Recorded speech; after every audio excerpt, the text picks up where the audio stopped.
Hey guys, I have your notes pulled up for section 5.3 day 2. And first thing I want you to notice is I've drawn a couple pictures for you. So we're going to look at two different ladies. We're going to look at positive Peggy and negative Nellie. Notice that positive Peggy is smiling and her eyes are positive signs. Notice that negative Nellie is frowning and her eyes are negative signs.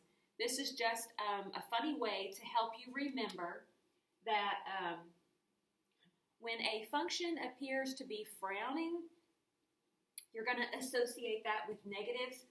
And when a function appears to be smiling, you're going to associate that with positives. And here's what I mean by that. We're going to be looking at whether a function is concave up or concave down in different regions of the function. So it looks to me like this part of this, what appears to be a cubic function, this part looks like it's smiling. So I'm going to refer to this part as positive Peggy. This part of the function looks to be frowning. I'm going to refer to this part as negative Nellie. And so here's what's going on. And let me see if I can get the concavity test up as well as the graph. So concavity, when you're looking at a graph of a function where you could take the second derivative of it, that's what this means. You can take the second derivative of it, okay? The function, we say, is concave up. Concave up looks like smiley face. Concave up anytime where my second derivative is positive. So concave up, second derivative, positive.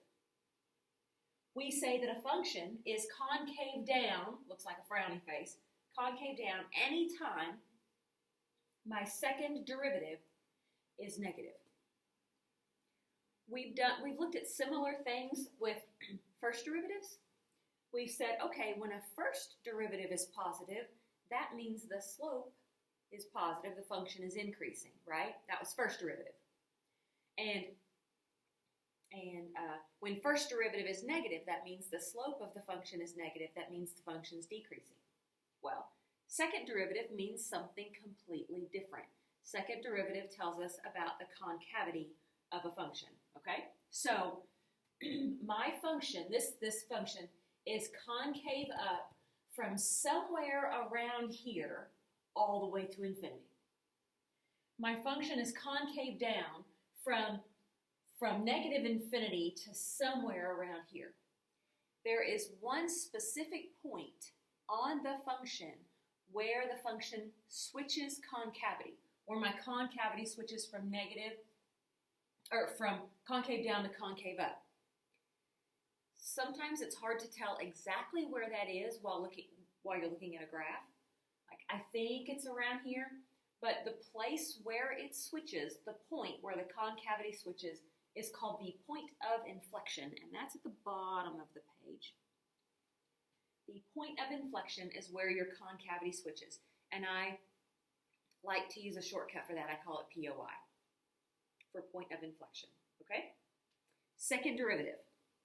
So, real quick, on the back, we are given a quartic, and you should kind of know what this looks like, sort of. You've got a quartic, your leading coefficient is negative. So you know what your end behavior looks like, you know how many turning points there are.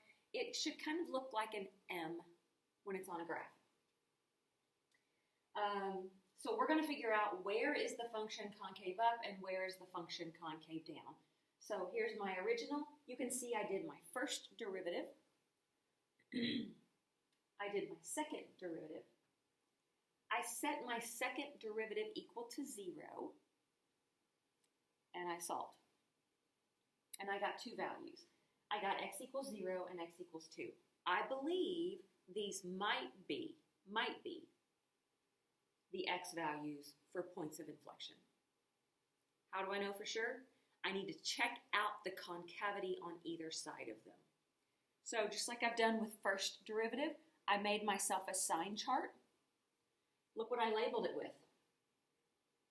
I'm looking at second derivative now, not first derivative. So I made a sign chart, I put 0 on there, and I put 2 on there. I picked a negative number and I plugged it in. If I choose a negative number, this is going to be positive, this is going to be negative. Overall, my result is negative. If I choose like 1, a negative times a negative is a positive. And if I choose a number like 10, a negative times a positive is a negative. Here's what that tells me. Since my second derivative is negative on this interval, it's concave down. Since my second derivative is positive on this interval, it's concave up, smiling, concave down. So I'm going to write my answers. I'm going to say the function f.